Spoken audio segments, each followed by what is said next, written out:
हं. जेव्हा 3-3 राजकारणी एका घरात राहतात, तेव्हा वातावरण कसं असतं मला माहिती नाही आणि म्हणजे सीरियस पॉलिटिशियन्स तिघही. तर अशा वेळेला तुम्ही काय बोलायचं, काय करायचं हे सगळं स्पॉन्टेनियस असतं, की किती गोष्टी तुम्ही आपापसात डिस्कस केलेल्या असतात? आणि मग असं वगैरे होतं का, की हे तू म्हटलं ते चुकीचं म्हटलं तिथे? असं काही होत असतं का? होतं ना.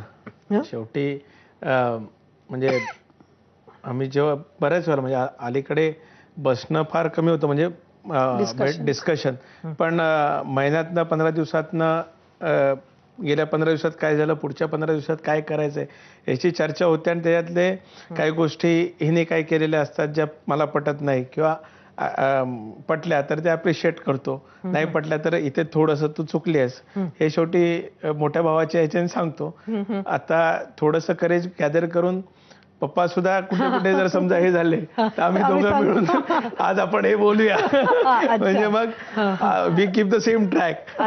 ते हल्ली त्यांना समजायला लागलं. हल्ली त्यांना त्याचं काय म्हणजे ऑब्व्हियसली 40 वर्ष एवढं तर त्यांना ते लक्षात येतं की दोघांनी प्लॅन करून थोडंसं म्हणजे मला कॉर्नर करायचं करतात. म्हणजे आम्हाला सुद्धा लक्षात येतं बाप तो बाप रहेगा. पण मला म्हणजे असं नेहमी जाणवतं की आता आम्ही तिघं राजकारणात आहोत त्याच्यामुळे ऑब्व्हियसली 24/7 आमच्या डोक्यात पॉलिटिक्स असतं किंवा बाहेरच्या गोष्टी असतात. कधी कधी त्याचा इम्पॅक्ट म्हणजे आम्हाला तिघं आम्ही त्या म्हणजे एक बोलतो ना एक ते गुंगीत असतो की आम्ही दिवसभर ते बोलतोय किंवा घरात आल्यावर ते बोलतोय. ज्या वेळेला वहिनी आणि मम्मा ते रिअलाइज करून देतात की आता बस झालं, आता बस आता जेवा किंवा आता डायनिंग टेबलवर ही चर्चा नको किंवा आता आपण दिवाळीचा पहिला दिवस आहे आज पॉलिटिक्स बद्दल बोलू नका.